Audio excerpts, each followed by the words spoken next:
December 21st, 1944. 6:12 in the morning. Malmedy, Belgium. The air cut like razors. Every breath turned to vapor, hung in the pre-dawn darkness, then disappeared into the frozen blue light that wasn't quite morning yet. Snow covered everything.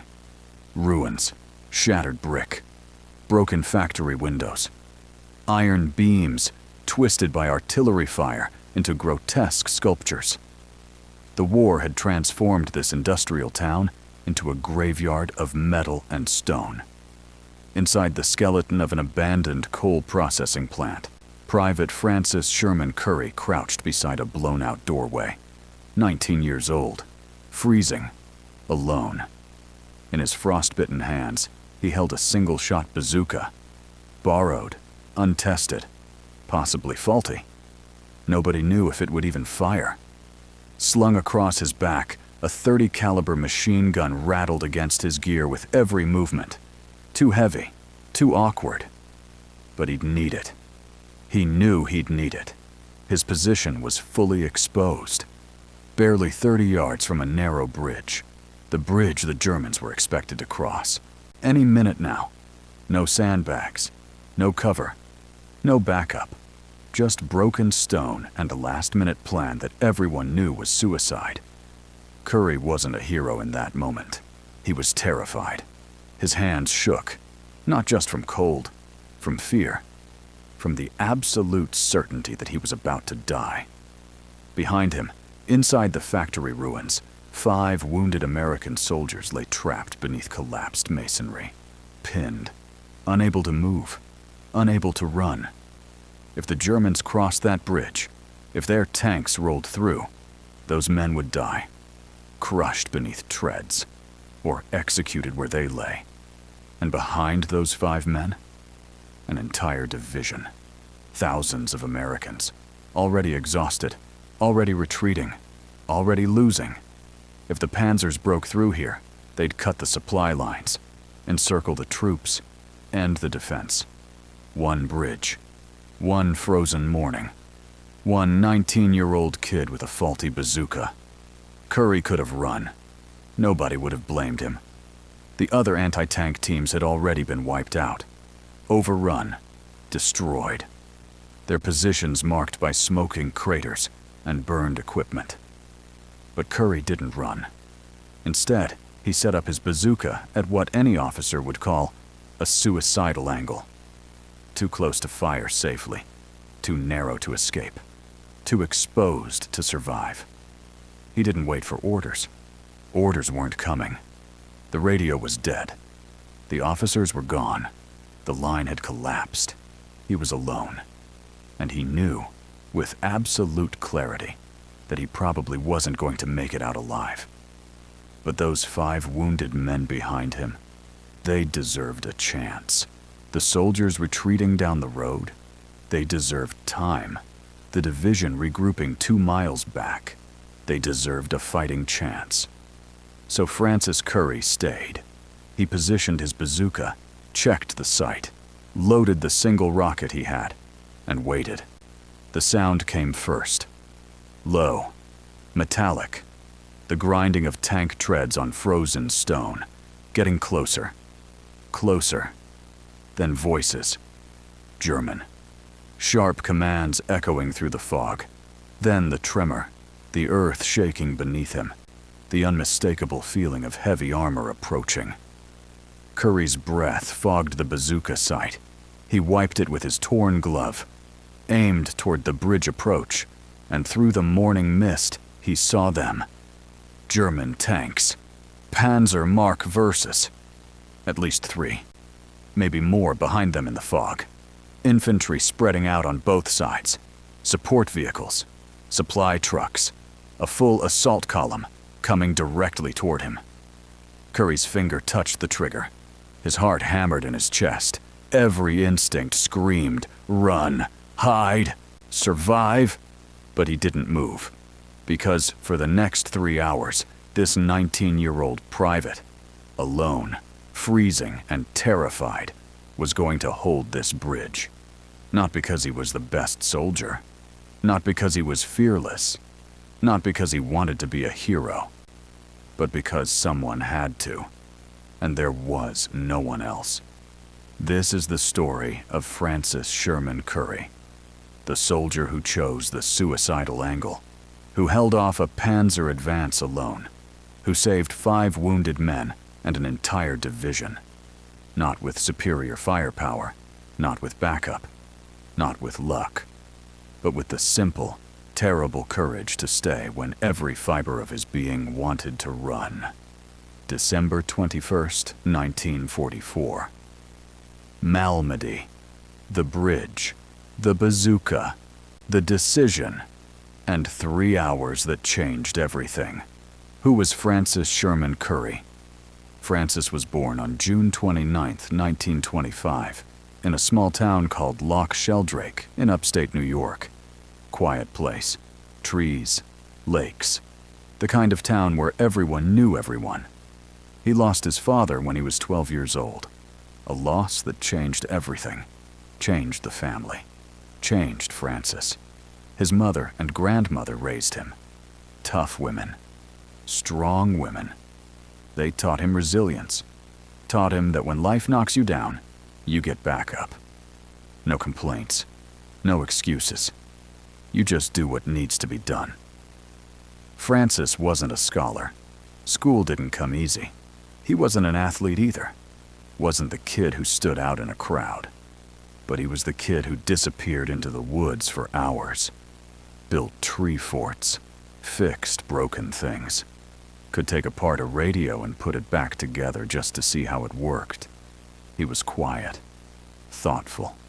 The kind of boy who watched and listened before he spoke. When he turned 17, Francis tried to enlist in the army. Walked into the recruitment office, stood tall, said he wanted to serve. They turned him down. Too young? Come back when you're 18. So he waited, and the moment he turned 18, June 29, 1943, he enlisted. United States Army, infantry.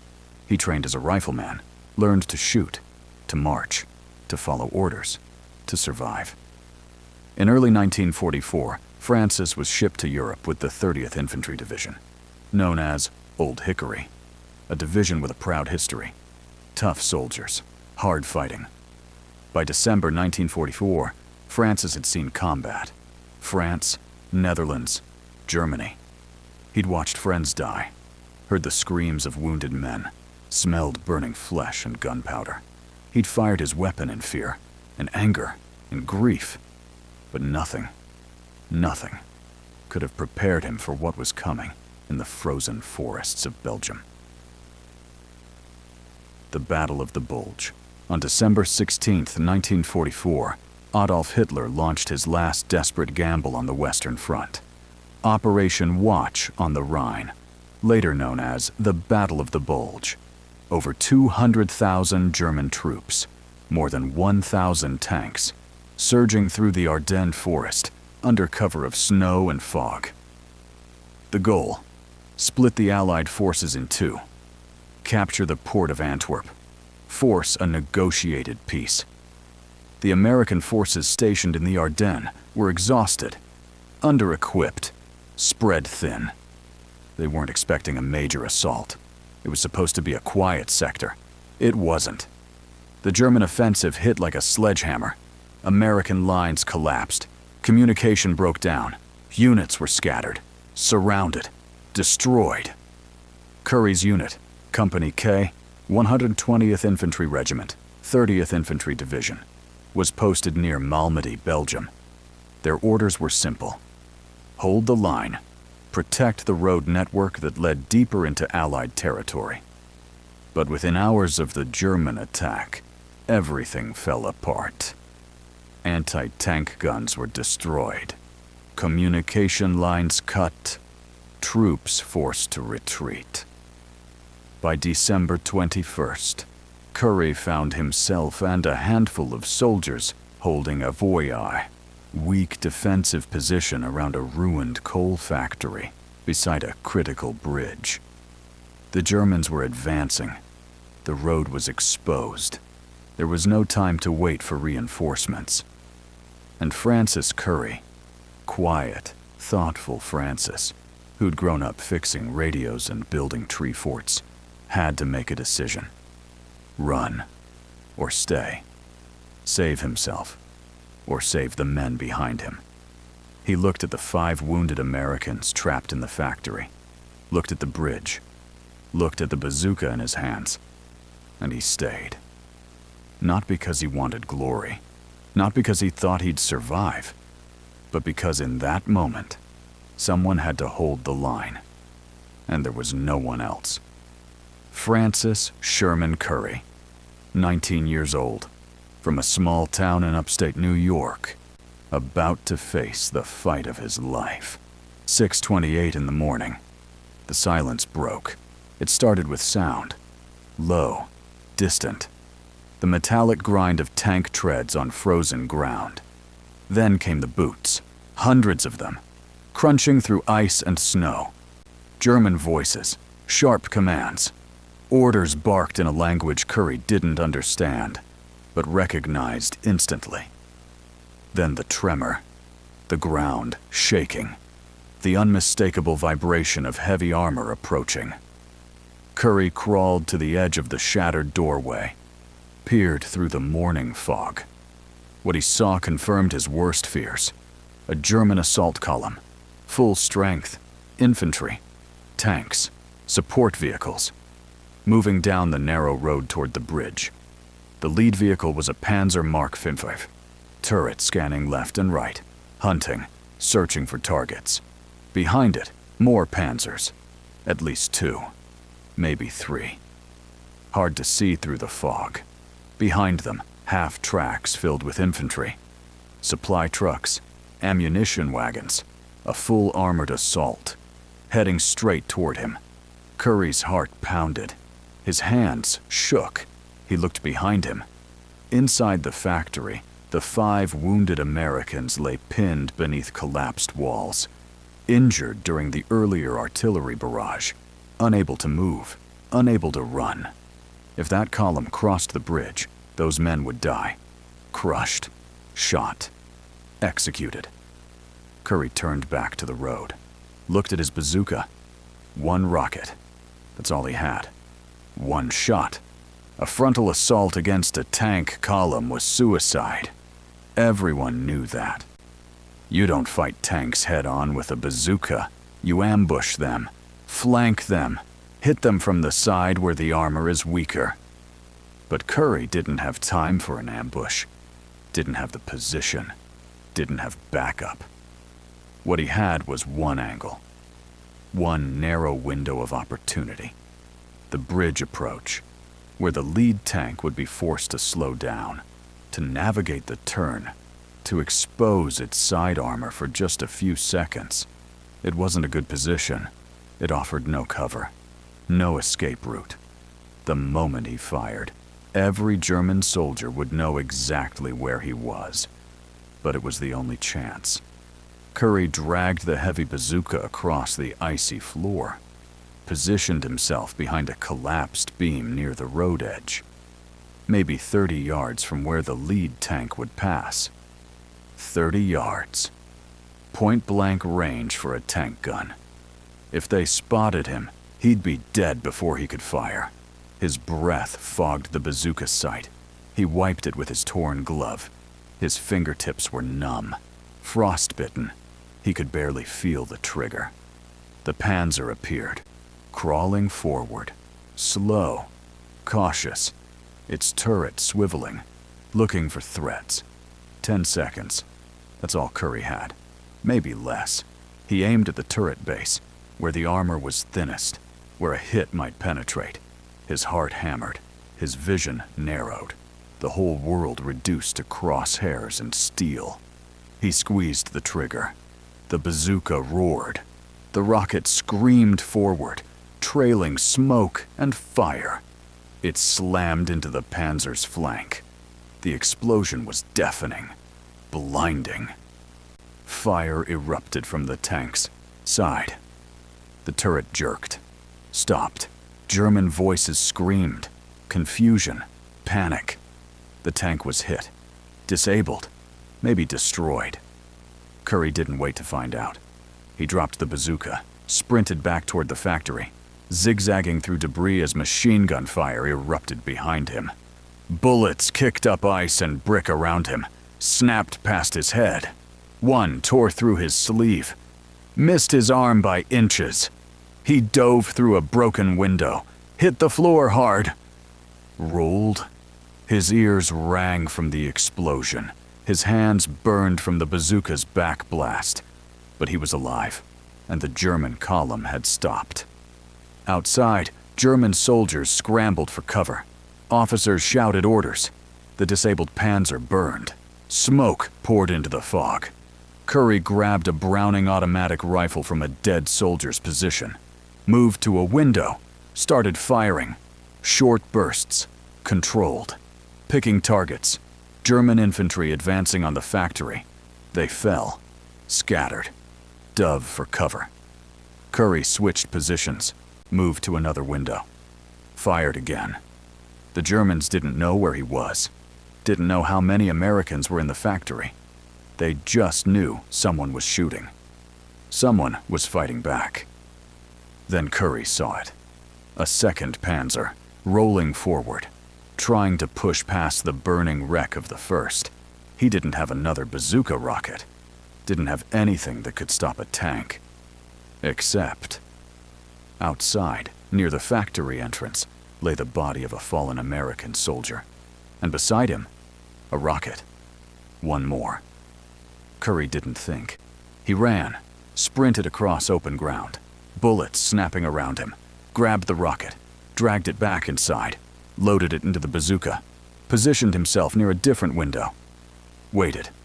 The second Panzer approached, slower, more cautious, but still coming. Curry aimed, held his breath, fired. Another hit, another explosion. The second Panzer shuddered. Smoke. Fire. The crew bailed. 2 tanks, 2 shots, 2 hits. The German advance stalled, and Francis Curry, 19 years old, alone, terrified, had just started fighting. For the next 3 hours, Francis Curry fought like a man possessed. Not with rage, not with hatred, but with the cold, desperate clarity of someone who knows there's no other choice. After destroying the second Panzer, Curry had no more bazooka rockets, no anti-tank weapons, nothing that could stop armor. But outside the factory, near the bridge, sat a destroyed American half-track, abandoned during the earlier fighting.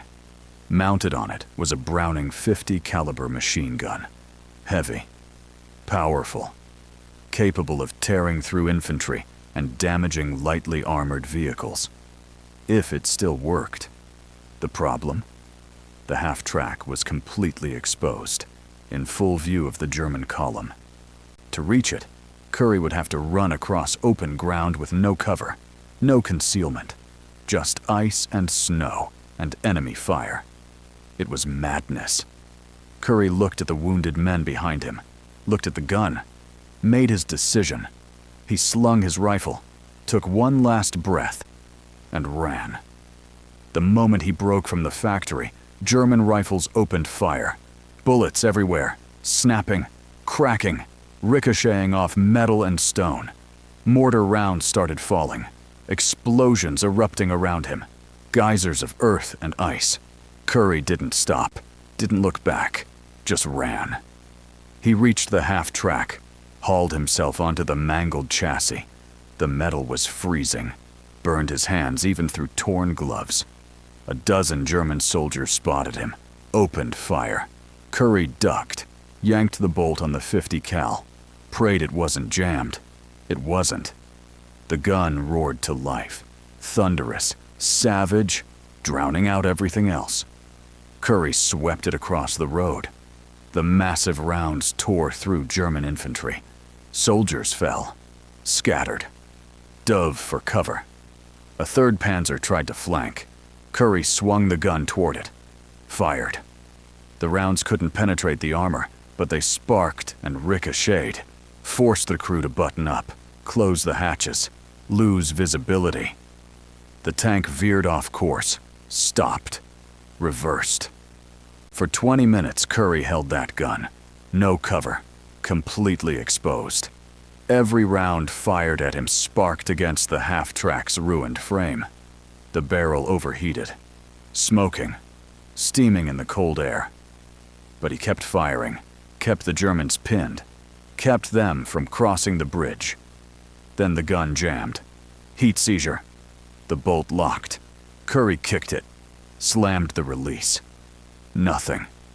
German soldiers saw him struggling, started advancing. Curry dropped from the half-track, ran back toward the factory, bullets chasing him. One grazed his neck. Blood ran hot down his collar. He dove into a frozen ditch, lay there, breathing hard, heart pounding. In the distance, he heard tank treads, moving, repositioning. They were regrouping, preparing another push.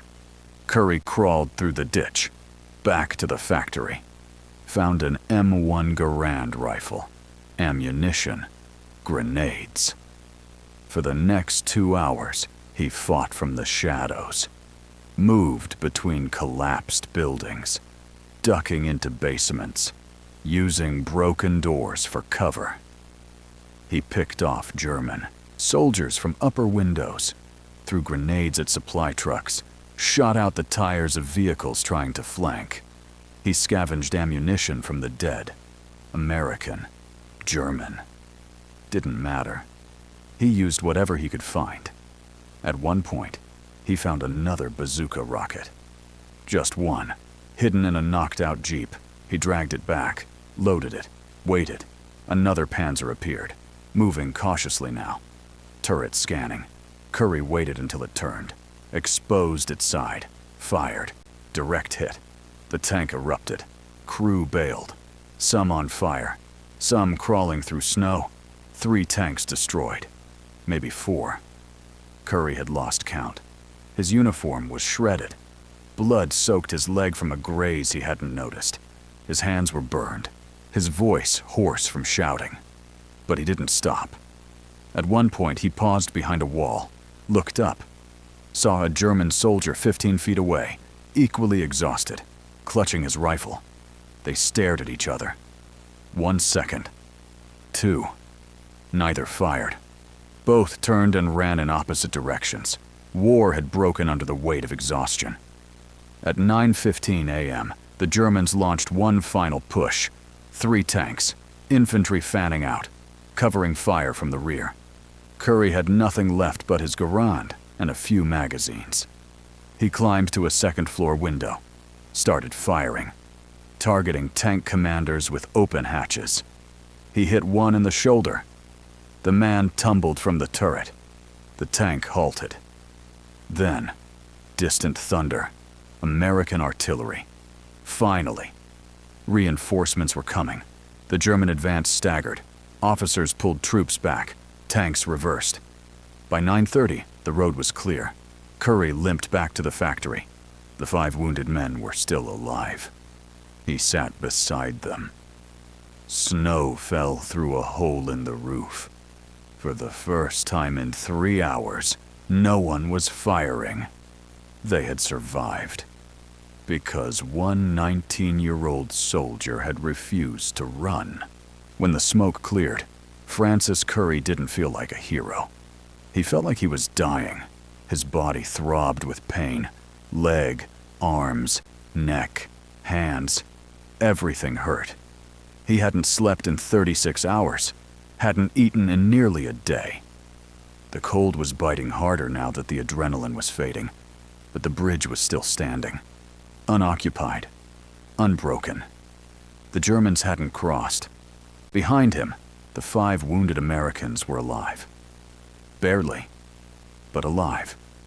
And more importantly, the division was safe. Curry didn't know it yet, but his actions had prevented a major breakthrough at a critical point in the Battle of the Bulge. The German Panzer column attacking his position had been ordered to seize the bridge at Malmedy and advance westward.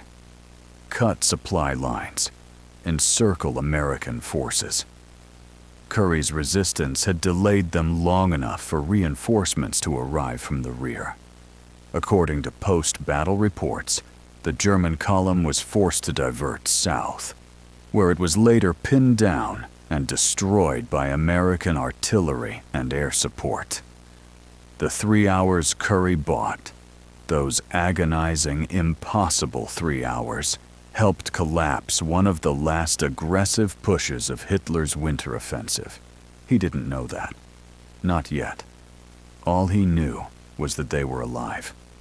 He collapsed beside the wounded men, too tired to speak.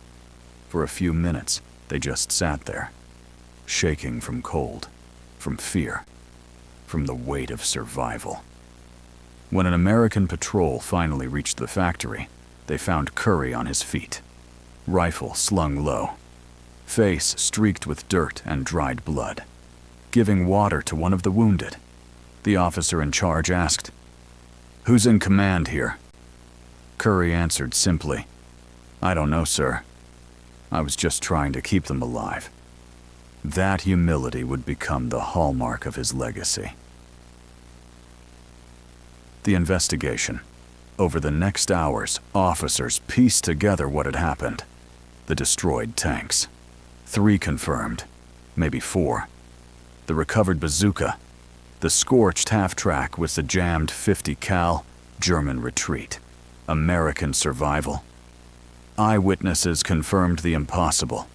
Curry had fought alone, for 3 hours, against a full armored assault, had destroyed multiple enemy vehicles, rescued wounded under fire, held the bridge single-handedly.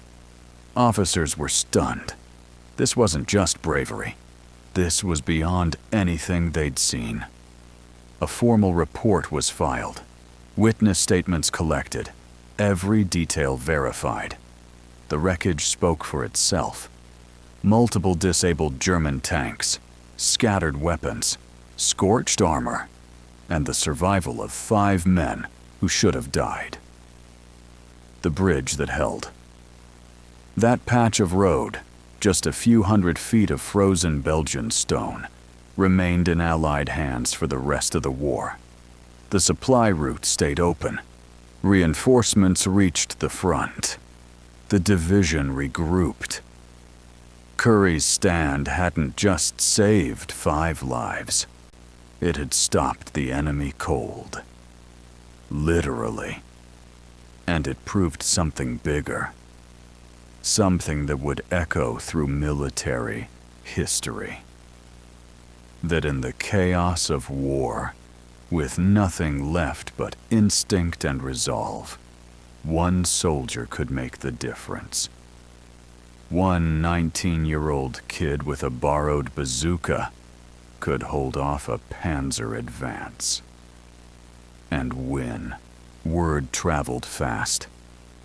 In the hours after the engagement, Curry's superiors compiled field reports, witness testimonies, physical evidence. The wreckage told the story. Multiple disabled tanks, scattered German equipment. The bridge held. Officers realized that they were dealing with something extraordinary. An act of bravery that stood out even in the chaos of the Battle of the Bulge. A formal citation was written, documenting every verified detail. That Sergeant Curry had used a bazooka to destroy multiple enemy tanks, had fired a Browning automatic rifle and a .50 caliber machine gun under direct fire, had rescued 5 wounded soldiers, had single-handedly disrupted an enemy armored assault. Less than 6 months later, July 27, 1945, President Harry S. Truman awarded Francis Sherman Curry the Medal of Honor, the United States military's highest decoration. The citation read, "Sergeant Curry's conspicuous gallantry and intrepidity, at the risk of life above and beyond the call of duty, are in keeping with the highest traditions of the military service, and reflect great credit upon himself, the 30th Infantry Division, and the United States Army." Curry was 20 years old. He returned to the United States not with swagger, not seeking attention, but with the quiet bearing of someone who had done what needed to be done and never expected a reward. In interviews, when asked about that day, he was reluctant to glorify his actions. He said plainly, "I just did what had to be done. No drama, no heroics, just honesty." After the war, after returning home, Curry settled back in New York. He worked for the Department of Veterans Affairs in Albany for more than 30 years, helping other servicemen, veterans struggling to readjust, to heal, to navigate benefits and recovery. He stayed out of the spotlight, declined parades, avoided publicity. He carried his Medal of Honor in a drawer, not on his chest. To him, it wasn't a trophy. It was a reminder of the men who didn't make it home, of the cost of war. The honors. In 2009, his hometown honored him, named the local post office in Hurleyville the Francis S. Curry Post Office. A statue was erected in Cazenovia Park in Buffalo, depicting the moment he fired his bazooka under fire, cast in bronze, a tribute to the 19-year-old who held the line. Curry remained one of the youngest Medal of Honor recipients from World War II, and among the last living by the early 2000s. He passed away on October 8, 2019, age 94. To the end, he carried himself not as a legend, but as a veteran, as someone who understood the true cost of war, not in medals, not in monuments, but in the names of friends who didn't make it home. The legacy. Francis Curry's story has been taught in classrooms, military academies, leadership courses, not just as a story of courage, but of responsibility, of integrity. He didn't win by being the strongest, or the best, armed, or the most experienced. He won by refusing to run, by staying calm in crisis, by never losing sight of who he was fighting for. Not for glory, not for revenge, but for the men beside him. That's leadership, that's courage, that's character, and that's why his story matters. After the war, Francis Curry could have become famous, could have toured the country, given speeches, written books, made a name for himself. He didn't. Instead, he returned to quiet towns in upstate New York, lived the kind of life that doesn't make headlines, but shapes communities.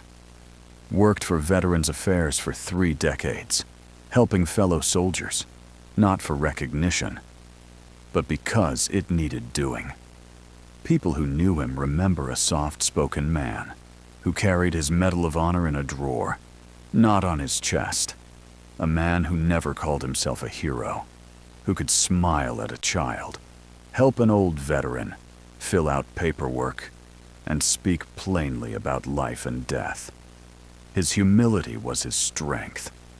In a time when celebrity overshadows service, Curry reminds us of different greatness, rooted in quiet action, not public praise. The lesson. Curry's story teaches something profound. Leadership doesn't always look like command. Sometimes it looks like crawling through debris to pull someone to safety. Sometimes it looks like standing your ground with no promise of success, simply because it's right. Sometimes it looks like a 19-year-old refusing to run when running would have been the easiest choice in the world. The core. In his later years, when asked about that December morning, Curry offered no speeches, no drama. He said, "I just did what had to be done." And maybe that's the legacy, because in that one sentence is everything he represented. Duty without ego, courage without applause, understanding that history isn't made by those who seek to be remembered, but by those who choose in the hardest moment, to do what must be done. We live in a time of comfort, of distractions, of options. Most of us will never face what Francis Curry faced that December morning in 1944. Most of us will never stand alone in the path of tanks, wounded men behind us, enemy fire ahead, with nothing but seconds to decide what kind of person we are. And yet his story asks a question that echoes beyond the battlefield.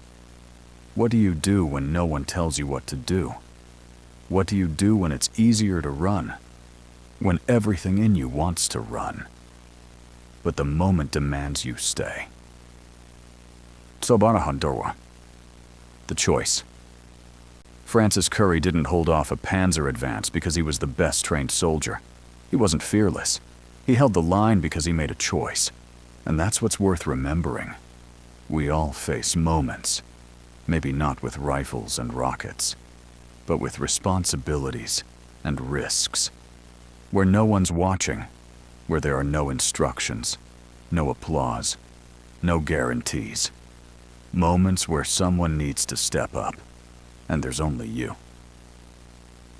The suicidal angle.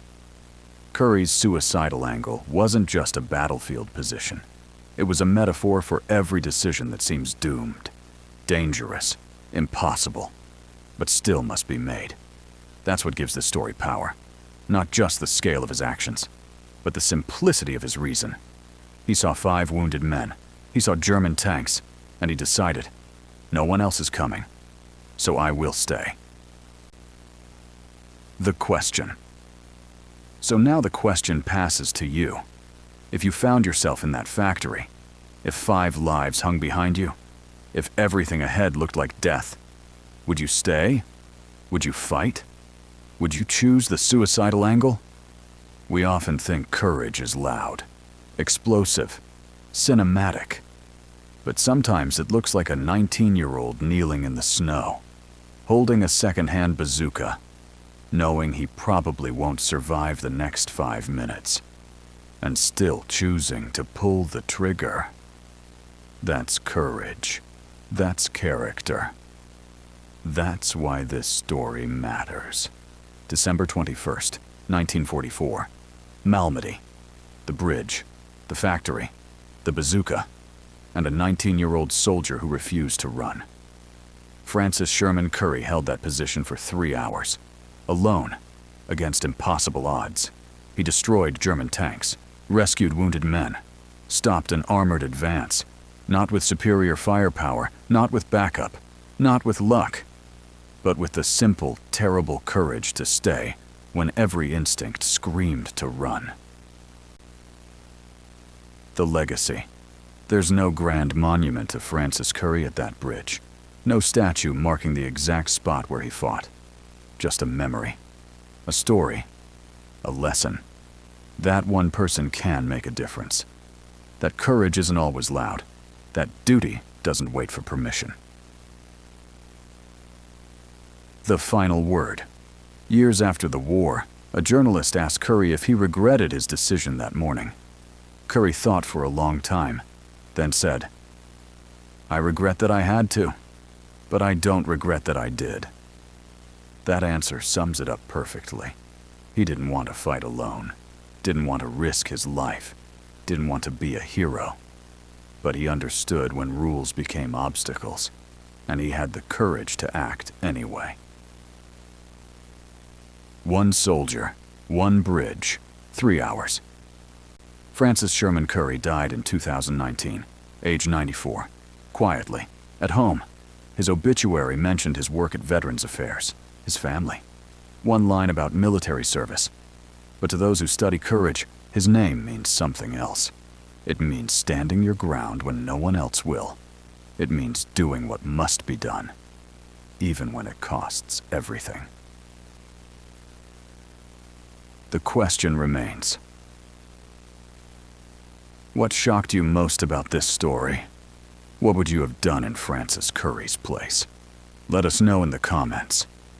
Because sometimes the quietest stories carry the loudest lessons. And sometimes the smallest choices, the ones no one sees, are the ones that change history. December 21st, 1944. One soldier, one bridge, one impossible stand. Francis Sherman Curry, the gunner who chose the suicidal angle and held the line for 3 hours. Not because he wanted to be remembered, but because 5 men behind him deserved to live. That's heroism. That's sacrifice. That's the kind of courage that echoes through generations.